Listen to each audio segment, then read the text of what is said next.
On va compter les femmes pour que les femmes comptent. Faut pas juste le souhaiter, ça marche pas. Faut le décider et il faut agir en fonction de ça. Il y a besoin de quotas parce que quand il n'y en a pas, ça change pas. Bonjour à toutes et à tous, nous enregistrons aujourd'hui le 3e épisode d'Inclusion in Data pour DataGen et on reçoit Sébastien Garcin qui a fondé l'entreprise Wiser. Je vais le laisser peut-être se présenter et présenter son entreprise. Donc merci, je m'appelle Sébastien. Effectivement, j'ai monté Wiser il y a un peu plus de 4 ans et demi. Après une longue carrière en agence de pub, cabinet de conseil, je suis passé par McDo, par L'Oréal.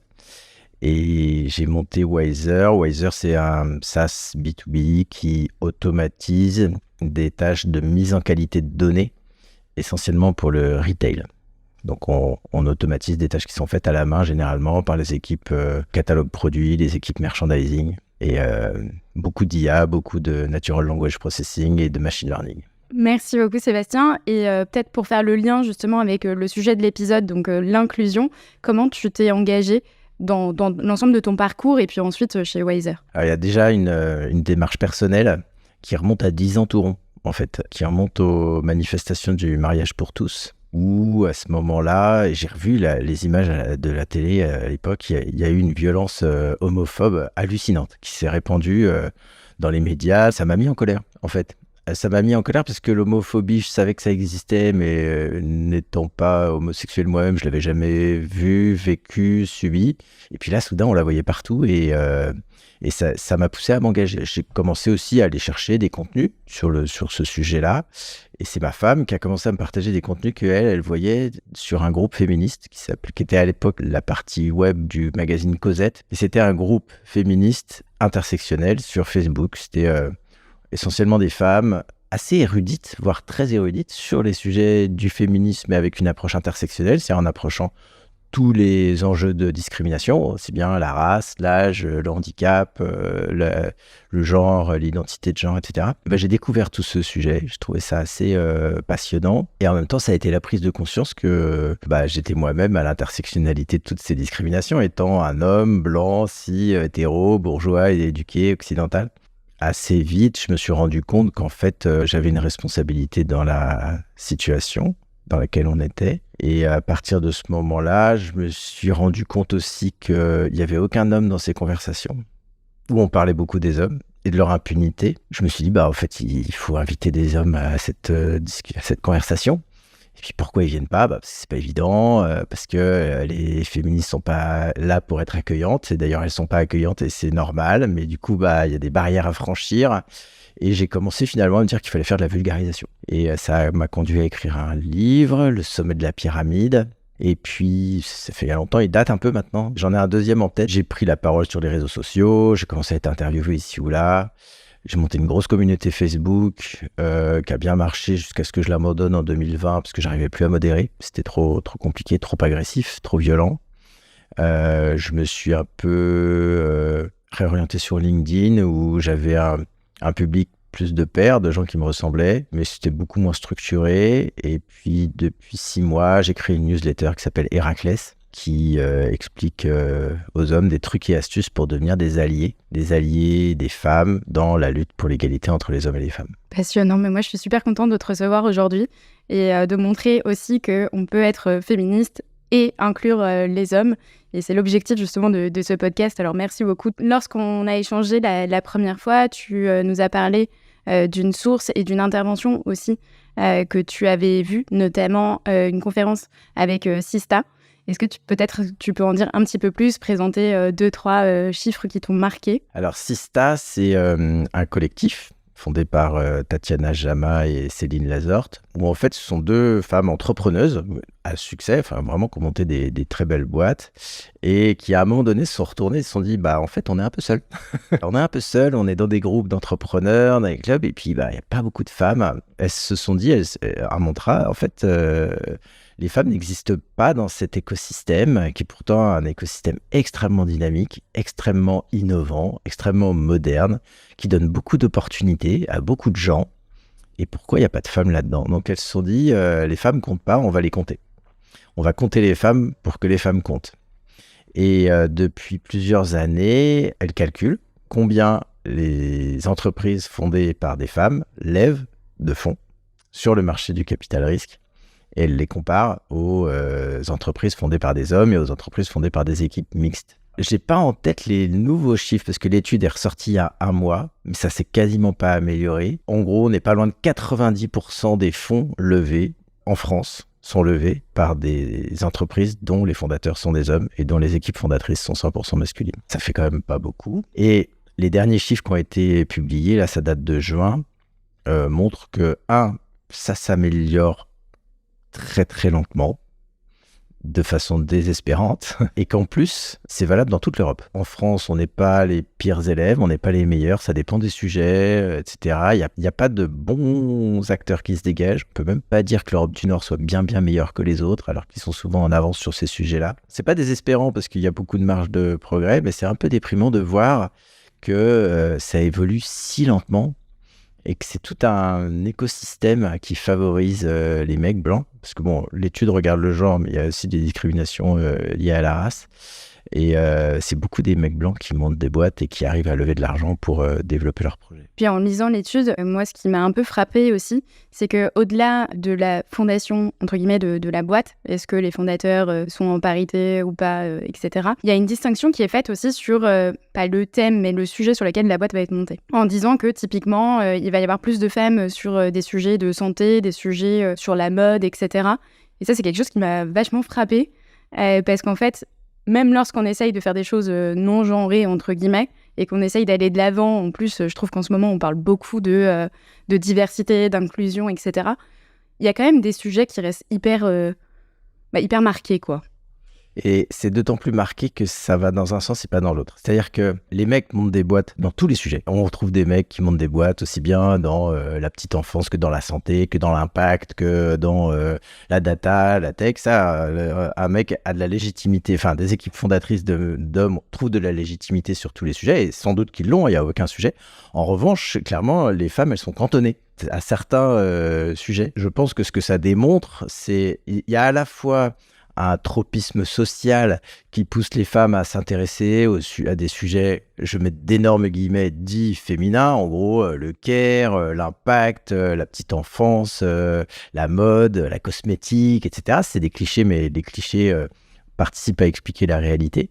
Mais je pense aussi que l'écosystème ne fait pas confiance à des femmes pour monter une boîte de machine learning pour optimiser des processus industriels, par exemple. Ou alors c'est une barrière supplémentaire, c'est des biais qui apportent une barrière supplémentaire qui explique qu'il y ait si peu de femmes à la tête de ce genre de boîte aujourd'hui. Et d'ailleurs, on voit de plus en plus de boîtes qui se montent avec l'intégration de l'IA dans des secteurs qui peuvent être un peu... on va dire, marqueurs de stéréotypes. Typiquement, il y a pas mal de boîtes avec de l'IA pour la santé, de l'IA pour la beauté, etc. Ce serait intéressant de regarder au regard de ça. Est-ce que les fondateurs sont mixtes ? Parce que j'imagine bien qu'il y en a très peu qui doivent être juste des femmes. Ou est-ce que, en fait, à partir du moment où on met le mot IA, data, est-ce que ça reste très, très masculin ? Et pour le raccrocher un petit peu aussi à ton histoire dans ton entreprise, lorsque tu l'as fondée, comment tu as fait pour intégrer ces enjeux, peut-être dès le début, peut-être un petit peu plus tard ? Nous, on a un péché originel chez Wiser, c'est que les deux fondateurs sont deux mecs blancs, aujourd'hui de 50 ans et un peu plus. On est un cliché, quoi. En plus, à l'époque, on était 3 fondateurs, tous aussi clichés. Et il s'est passé une chose, en fait, je suis tombé sur un article où j'ai vu que le taux de harcèlement sexuel dans une entreprise, il explose à partir du moment où il y a plus de 70% d'hommes dans une entreprise. Et puis j'ai regardé ma boîte, on était 5 à l'époque, c'était 5 mecs, dont 2 fondateurs blancs. Et je me suis dit, mais si je veux être cohérent avec mon engagement, là j'ai un sujet là. Avec mon associé, on s'est dit, on va pas tomber dans le piège, on va faire une boîte à parité. Ça a été un objectif clé à partir de ce moment-là. Et comment on fait pour faire une boîte à parité, surtout qu'on est déjà une équipe de 5 mecs, et on se donne non seulement on se donne des objectifs, mais on s'oblige. Ça a un nom, ça s'appelle la discrimination intentionnelle. C'est-à-dire qu'on dit que le prochain recrutement sur ce poste-là, ce sera une femme ou rien. C'est aussi simple que ça. Donc, c'est quoi la différence entre la discrimination positive et la discrimination intentionnelle ? La discrimination positive, c'est je reçois 2 CV, un CV d'homme, un CV de femme, et je dis, non, je vais privilégier les femmes. La discrimination intentionnelle, c'est je cherche même pas d'hommes. Donc, et les CV d'hommes, j'en veux pas. Et je vais rédiger mes annonces au féminin. Et si je briefe un chasseur de tête, je vais lui dire sur ce poste-là, je veux une femme. Et ça a marché. Ça a deux effets. Alors ça complique un peu la vie, parce qu'on est surtout dans des domaines où il y a souvent moins de femmes. Les femmes sont moins sensibles aux approches directes, en plus, donc elles sont plus difficiles à chasser. Il y a plein de raisons, je pense, d'éducation, sociologique et tout, qui l'expliquent. Je le constate, j'ai pas de chiffres, mais je l'ai constaté. En revanche, comme c'est plus compliqué, que l'assiette de talent est plus petite, ça force les managers qui recrutent à élargir leur chakra et avoir des critères plus souples et plus larges pour recruter. Et du coup, on recrute des profils, je trouve, plus intéressants. Mais j'ai voulu lutter contre ce système qui fait... En fait, pourquoi ces boîtes, s'il n'y a que des mecs et que des mecs blancs? Je le dis souvent, c'est pas un projet. En fait, ce qui se passe, c'est quand on monte une boîte, c'est très souvent, nous, on est atypique, on est un peu âgé, mais très souvent, ça va être en sortie d'école ou première, deuxième expérience. Pour monter une boîte, il faut avoir de la sécurité financière. Donc, soit il faut avoir gagné de l'argent, en avoir un peu épargné, soit avoir une famille qui est capable d'assurer un minimum de filet de sécurité.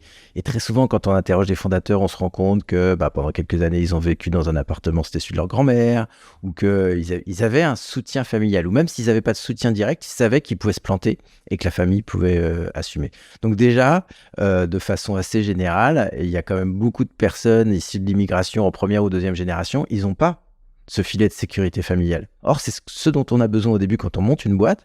On prend des risques financiers et souvent, soit on va plus gagner d'argent ou beaucoup moins. Déjà, ça filtre énormément. Et ensuite, qui va me faire confiance au début? C'est mes potes, c'est mes proches, c'est des gens très très proches de moi. Et tout le monde sait qu'on a une certaine homogénéité dans nos relations sociales. Donc, c'est qui les premières personnes que je vais aller voir quand je vais avoir? C'est mes copains d'école. Donc, c'est des gens qui ont la même sécurité financière que moi. Donc, a priori, une origine sociale, petite bourgeoisie, avec qui j'ai des relations de confiance et on va pouvoir prendre des risques ensemble. Donc, ce premier noyau, souvent, école d'ingénieur, école de commerce, je démarre avec mes potes, en fait. Et puis, les premières recrues, c'est d'autres potes. Et puis, au bout d'un moment, j'ai 10 barbus et bon courage pour recruter une jeune femme ou même une femme moins jeune dans une équipe avec 10 mecs. Elle n'a pas envie de venir et elle a raison. Elle n'a pas envie de se retrouver dans un boys club parce que les boys clubs, c'est pénible. Donc, c'était cette espèce de boule de neige que j'ai voulu casser dès le début. Ok, vous avez cofondé Entre Hommes et ensuite, il y a eu quand même un moment où vous avez réalisé que vous étiez, entre guillemets, qu'entre hommes d'un milieu social assez équivalent, enfin, c'est ce que tu disais. Et à partir de ce moment-là, qu'est-ce que tu as pu faire? Donc, discrimination intentionnelle. C'est-à-dire que le recrutement d'après, ça a été women only. J'avais un CTO, Arjun, qui venait de nous rejoindre. On a eu besoin de recruter quelqu'un au produit. Donc là, je suis passé par un chasseur et je lui ai dit, tu peux m'envoyer tous les profils que tu veux, je regarderai que les profils féminins. C'est hors de question que, finalement, parce que c'était une équipe, on était 2 early founders et puis on recrutait nos 2 late founders. C'était hors de question qu'il n'y ait pas au moins une femme chez les founders. Et donc, à partir de ce moment-là, on était 4, dont une femme. Et puis, déjà, on le montre, on l'expose. Et je pense que plus facilement, comme on a recruté d'autres femmes également, en stage ou pas. Et là, il y a une mécanique virtueuse qui se met en place. C'est que les candidates voient qu'il y a des femmes. Et aujourd'hui, sur la partie data science, où j'ai eu beaucoup plus de femmes que d'hommes, je pense que c'est que des candidatures spontanées. C'est que des candidatures spontanées de femmes. Et je pense qu'elles se passent le mot, puis elles voient nos tronches sur Welcome to the Jungle, etc. Et je pense que ça les rassure sur notre capacité à proposer un environnement de travail sain, sécure pour tout le monde, et dont les femmes. Donc si tu devais donner en quelque sorte un conseil à des fondateurs, c'est peut-être d'intégrer ces enjeux dès le début, et si ça n'a pas été fait, on peut quand même y remédier, et je pense que ton expérience le montre, en s'en rendant compte, peut-être ça c'est le premier step, et le deuxième c'est en actionnant tout de suite des actions pour que ça fonctionne. Et là, ce que tu as fait, entre guillemets, c'est montrer via un rôle modèle qu'il y a une femme dans le top management, et ça permet ensuite de véhiculer un message pour montrer que la boîte est ouverte à d'autres profils que uniquement, entre guillemets, les profils masculins. Et là, c'est là où ça génère de la candidature, quoi. Exactement. Le conseil, c'est il ne faut pas juste le souhaiter. Ça ne marche pas. Il faut le décider. Et il faut agir en fonction de ça. Il faut que tout le monde soit d'accord. Parce que ça m'a amené parfois à refuser. Donc, j'ai un manager qui m'a dit « Ouais, j'ai rencontré ce profil, il est vachement bien. » Je fais « Non, on avait décidé de prendre une femme sur ce profil. » Donc, ça, c'est pas facile. Parce que quand on a un bon profil, et surtout dans les moments où c'est difficile de recruter, on a du mal à dire non. Donc, il faut être bien d'accord entre associés parce que c'est pas des décisions toujours faciles. Après, il y a le risque de ce qu'on appelle la tokenisation. Donc, c'est de dire, on crée ces exemples, on force, c'est comme la discrimination positive, on force le truc pour changer les choses, pour changer les perceptions. Donc, ça passe par une étape où on va forcer un peu les choses pour que les rôles modèles se créent, apparaissent, émergent et que quelque part, ce soit les mentalités derrière qui changent. Tu en parles un peu toi-même, sans peut-être prononcer le mot, mais en ce moment, on entend beaucoup parler de ce sujet de femmes quotas. C'est un sujet qu'on a abordé sur l'épisode précédent avec Christelle notamment. C'est marrant d'avoir aussi le point de vue d'un homme fondateur d'une boîte qui utilise la tech, la data, sur cette question-là. Moi, je suis super pour les quotas, en fait. Je pense que si tout va bien, dans quelques années, on n'aura plus besoin de quotas. Mais en attendant, il y a besoin de quotas, parce que quand il n'y en a pas, ça ne change pas. Donc, proposez-moi un autre système qui permet de changer les choses, et je dirais, OK, on arrête les quotas, on fait mais il n'y en a pas. Il se trouve que ça fonctionne. Ah, allons-y, moi, je l'assume complètement. Et après, je pense que c'est aussi une question pas de perception, mais parce que il peut y avoir des doutes en se disant « Oh là là, mais en fait, j'ai été choisie parce que je suis une femme, alors je suis une femme quota ». Enfin, si on fait un peu un raccourci sur le chemin de pensée. Or, il n'y a pas de meilleur. Et je pense que la progression, elle se fait entre guillemets de manière naturelle à partir du moment où on a envie d'apprendre, etc., quoi. Oui, c'est ça, la meilleure personne dans l'absolu sur un poste donné, ça veut rien dire. Quelqu'un qui va carburer, qui va bien fonctionner sur un poste, c'est hyper complexe, c'est toute une série de choses, c'est l'environnement, c'est l'opportunité, c'est un moment dans sa vie, c'est un moment dans la vie de la boîte. Ça m'intéresse pas de savoir si j'ai recruté la meilleure personne. Ce qui m'intéresse, c'est de savoir que j'ai recruté la personne qu'il faut au moment où elle avait un projet de vie qui correspondait à ce que je lui propose et où moi, ma boîte a un projet qui correspond à ce que la personne me propose. C'est une rencontre. Mais quel est le conseil que tu pourrais donner du coup à des femmes qui se retrouvent un peu dans cette situation-là, où leur chemin de pensée arrive à la fin à se dire « Ah bah alors peut-être que j'ai été recrutée parce que je suis une femme ». Est-ce que toi, avec ton point de vue d'homme qui a intégré aussi ces concepts dans ta boîte, tu aurais un grand conseil? J'ai pas tant de conseils que ça à donner aux femmes, sinon de travailler sur leur propre complexe d'imposture. On a vachement éduqué les femmes pour pas se sentir légitimes dans tous les domaines de la vie, hein, même quand il s'agit d'être mère, ou même là, elles se sentent illégitimes parce que c'est la construction c'est l'éducation qu'on donne aux femmes qui nous assure qu'elles se sentent illégitimes partout et donc on va pouvoir les mettre en insécurité partout. Cette notion de quota vient finalement potentialiser ce concept d'imposture. On n'y peut rien. C'est-à-dire que pour moi, là, une entreprise, c'est un objet politique, c'est un objet économique, hein, mais c'est aussi un objet politique. Et quand le fondateur d'une entreprise a décidé de s'en servir pour créer un changement sociétal, même à petite échelle autour de lui, les gens qui l'embarquent, ils les embarquent dans ce projet aussi. Et donc, ça passe par le fait qu'éventuellement, j'ai pu être sélectionné parce que je suis une femme. On l'assume, on en discute, on en rigole et on passe à autre chose. Dans les faits, il y a énormément d'hommes qui sont recrutés parce qu'ils sont des hommes. Hein. Parce qu'on est dans un type de biais qui favorise. Globalement, moi, j'ai fait beaucoup d'entretiens d'embauche. Je trouve de façon générale, les hommes sont très compétents en entretien d'embauche. Ils sont vachement meilleurs en entretien d'embauche pour se vendre, pour s'expliquer, pour mettre en avant leurs qualités, etc. C'est une compétence sociale qu'on a apprise où on est beaucoup plus efficace pour se mettre en avant. Et c'est aussi pour ça qu'il y a beaucoup de femmes, quand on essaye de recruter sur un poste donné, qu'on compare des profils féminins et des profils masculins, très clairement, les profils féminins, ils partent avec un peu de handicap dû à la socialisation des femmes. Oui, c'est quelque chose qu'on a évoqué justement quand on a échangé la première fois sur le fait qu'il y ait une différence déjà dans le fait même de postuler. Je pense à une offre parfois où nous, j'englobe les femmes en disant ça, mais on peut se mettre un petit peu plus de barrières en disant « Oh, là-dessus, il y a peut-être un bullet point que je cocherai pas, alors je vais peut-être pas postuler ». Là où les hommes peut-être ont moins de mal à le faire. Tu disais tout à l'heure d'ailleurs que vous aviez essayé de rendre plus inclusif les offres. Est-ce que tu as d'autres conseils comme ça qui pourraient être utiles? Quand on écrit une offre, on liste les compétences qui sont requises.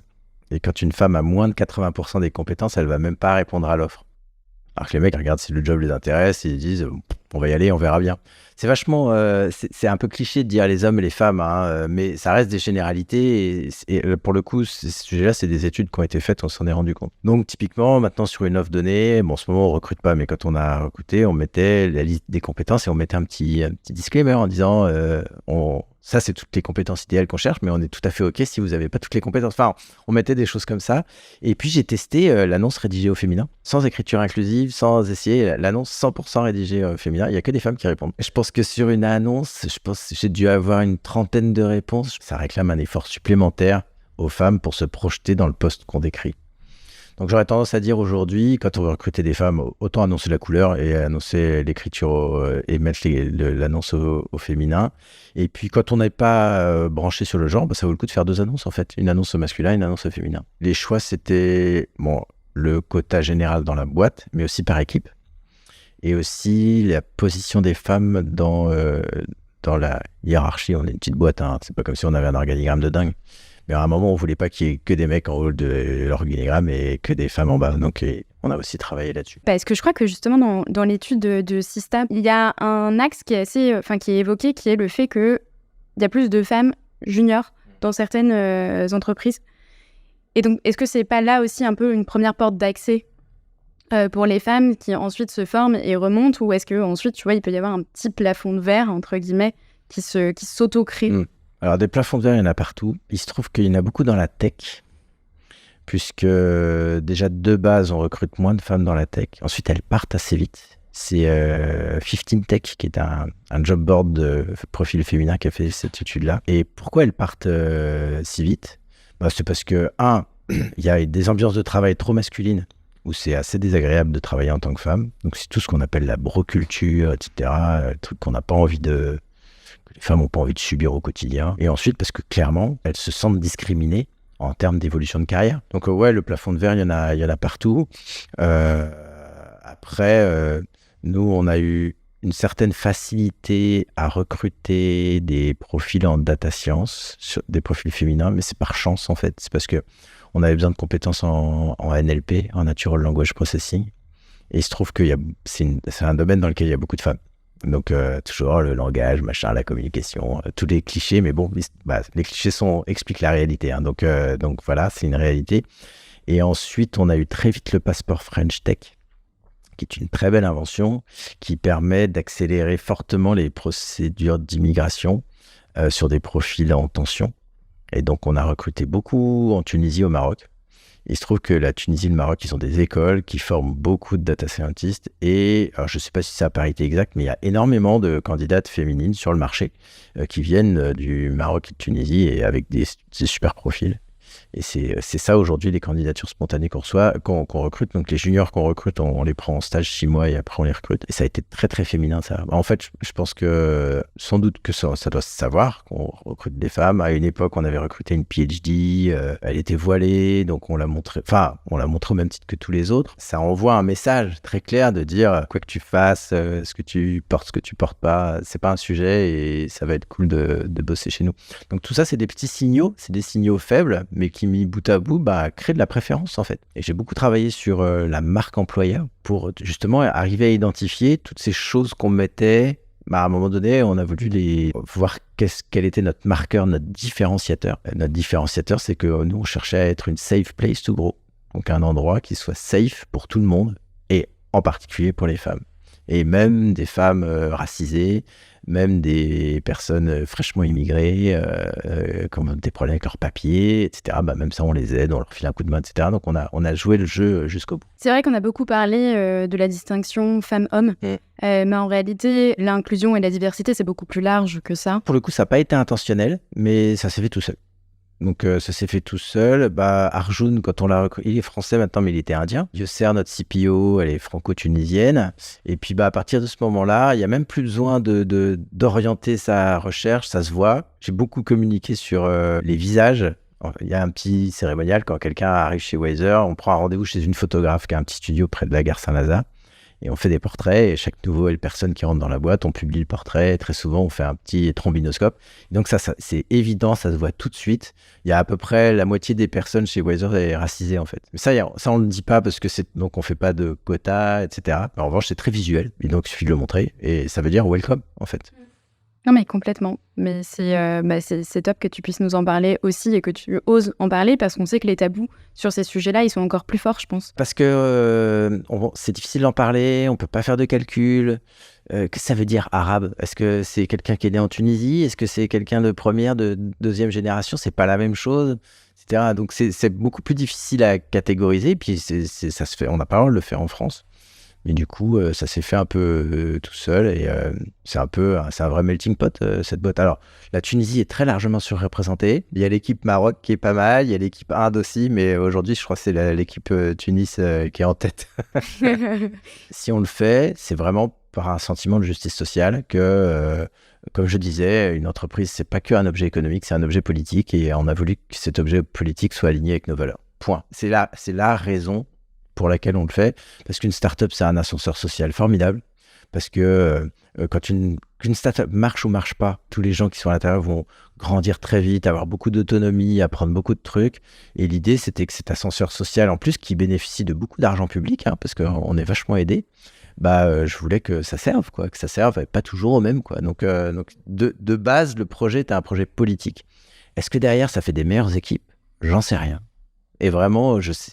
Alors, il y a des chiffres qui disent que une équipe mixte est mieux et plus performante qu'une équipe qui l'est pas. Je pense que c'est plutôt une corrélation. Je pense qu'une équipe mixte, c'est aussi des gens qui réfléchissent peut-être mieux au bien-être des gens, qui vont peut-être avoir un management un peu plus ouvert, un peu plus à l'écoute. Il y a plus une certaine modernité. Et je pense que c'est plus une corrélation qu'une causalité, en fait.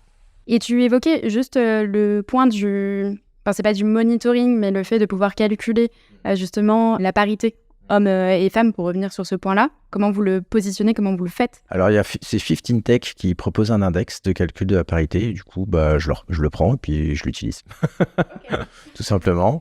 Et qui permet de calculer, parce que c'est pas juste l'effectif, c'est on regarde par niveau hiérarchique et par équipe. On n'est pas parfait. Parce qu'en fait, il y a trop d'hommes dans le comité exécutif. On est 6 dans le comité exécutif. Il y a 2 femmes et 4 hommes. Ça, c'est difficile à changer, parce qu'une fois que c'est parti, c'est franchement très compliqué. En revanche, l'idée, c'est de se dire qui va prendre la relève après. Et c'est là-dessus qu'il faut travailler. Tu as cité pas mal d'associations, voire d'entreprises. Donc, il y a eu Sista, 15 Tech, la French Tech. Est-ce que tu as d'autres finalement sources de renseignements qui peuvent t'aider à ouvrir? Alors, je travaille mon féminisme. Je lis, j'écoute beaucoup de podcasts. Il y a des gens que je suis. Je travaille mon érudition sur les sujets féministes parce que ça m'intéresse, parce que c'est une vision de la société que je trouve extrêmement intéressante, que généralement je m'intéresse à un féministe très intersectionnel, donc qui aborde vraiment beaucoup de sujets, et je reste convaincu en mon fort intérieur qu'une société un peu plus féministe, vraiment tout le monde y gagne. Et après, je regarde, j'écoute, je discute. Forcément, quand on prend la parole sur ce sujet-là, comme il n'y a pas beaucoup de mecs qui le font, on s'attire de l'intérêt d'autres personnes, et du coup, j'ai toute une série, beaucoup de femmes à qui j'échange, je discute, je challenge toute l'approche, parce que c'est une démarche qui est relativement innovante, en fait, donc on apprend en marchant. Merci beaucoup. Je ne sais pas si tu voulais ajouter quelque chose d'autre. Un petit point quand même, parce qu'on a pas mal parlé de recrutement, etc. Et ça a été un peu une surprise, en fait, de découvrir que c'est pas parce qu'on fait beaucoup d'efforts pour avoir une boîte à parité qu'on n'invite pas le sexisme dans son entreprise. Et en fait, au bout d'un an et demi, j'ai été alerté en interne par plusieurs femmes qui disaient il n'y avait rien de grave, mais c'était des comportements ce qu'on appelle le sexisme ordinaire, qui s'étaient invités chez nous. Et ça, c'est un point important, c'est de dire, c'est pas parce que vous avez fait l'effort de diversifier votre recrutement et que vous y êtes arrivé que c'est gagné, en fait. L'entreprise, elle vit dans un environnement. Il se trouve que notre environnement est patriarcal et sexiste, et donc elle peut pas y échapper. C'est pas une bulle étanche. Ça continue d'être un sujet. Et entre autres, le sexisme ordinaire, c'est un sujet, parce que on a toujours cette envie de faire en sorte que notre entreprise soit un endroit où les gens se sentent en sécurité. Et en particulier les femmes, on veut qu'elles se sentent en sécurité, qu'elles se sentent pas, qu'on leur coupe pas la parole, qu'on arrête de faire des commentaires systématiques sur leur tenue, qui en fait créent un sentiment d'exclusion et qui fait qu'il ne faut pas s'étonner si même quand on arrive à recruter des femmes, elles ne restent pas. Donc c'est un travail aussi sur le long terme. Et c'est comme ça qu'on a la petite satisfaction d'avoir le sentiment qu'on a changé un petit morceau du monde. Ouais, je pense que ce que tu veux dire en soi, c'est il faut pas non plus que se fixer sur les KPI liés au recrutement et est-ce qu'on a atteint la parité, oui, non. Il y a aussi toute la vie de l'entreprise et peut-être des processus à mettre en place. Et là, je pense que c'est même un travail de plus longue haleine parce que, comme tu le dis, c'est inscrit dans la société. Je pense que l'idée, là-dessus, c'est de travailler de manière un petit peu plus long terme. Et potentiellement, est-ce que vous avez mis des processus en place pour aider ? Alors, sur 4 ans, c'est difficile, mais j'en suis déjà... En fait, j'ai créé un petit questionnaire où j'interroge les femmes, tout simplement, sur des faits de sexisme ordinaires qu'elles auraient pu soit subir, soit être témoins. Il y en a 5 ou 6, et je leur demande, vous avez vu ça ? Jamais. Ou tous les mois, très rarement, ou tous les mois, etc. Donc, c'est la deuxième fois que je fais ce questionnaire. Donc, l'idée, c'est de le faire tous les 6 mois pour prendre la température. Et en fonction de ce qui me remonte, après, je vais voir mes collègues masculins. Je leur dis, bon, les gars, ça et ça, il faudrait peut-être arrêter, quoi. Donc, c'est aussi simple que ça. Ouais, il ne faut pas laisser forcément... Il ne faut pas laisser traîner. La plupart du temps, j'ai en face de moi des hommes qui sont la plupart du temps plein de bonnes intentions. Il faut juste leur dire, non, tes commentaires sur la tenue de tes collègues, certes, ils sont bienveillants, mais en fait, ça les ramène toujours à leur corps. C'est ce que tout le monde fait, donc en fait, le fais pas. Ok, ça, je pense que c'est un bon conseil. Mettre en place des espaces aussi, permettre de garantir du temps pour échanger et partager ses feedbacks et surtout être assez ouvert pour recueillir du feedback. Je pense que ça, c'est un vrai point. C'était la première fois que j'ai fait ce questionnaire, j'ai eu 2-3 réactions qui fait rien que le fait que tu aies posé la question, c'est déjà super, je me sens déjà mieux. Donc si vous êtes un chef d'entreprise, le simple fait de poser la question, est-ce qu'il y a un problème ? Vous allez donner, rien qu'en posant la question, vous donnez beaucoup à votre équipe. Parce que vous leur démontrez que c'est un sujet pour vous. Et que le retour, en fait, a de la valeur. Et qu'il va y avoir des actions derrière. Et en plus, c'est pas des actions graves. Il s'agit pas... Sauf s'il y a des faits graves. Là, je parle pas de ça. Je parle de petites choses du quotidien qui peuvent pourrir la vie à long terme. C'est hyper bon. Je pense que c'est des très bons conseils aussi pour les fondateurs. Et ça peut même être d'ailleurs pour les fondatrices, en fait. C'est valable pour tout le monde. Alors moi, je m'adresse aux hommes parce que j'ai pas de leçons à donner aux femmes, mais c'est valable pour tout le monde, pour tous les managers de façon générale. Exactement. Merci beaucoup. Merci à toi. Ravie de t'avoir eu sur le podcast. Et encore merci surtout d'avoir osé prendre la parole en tant qu'homme.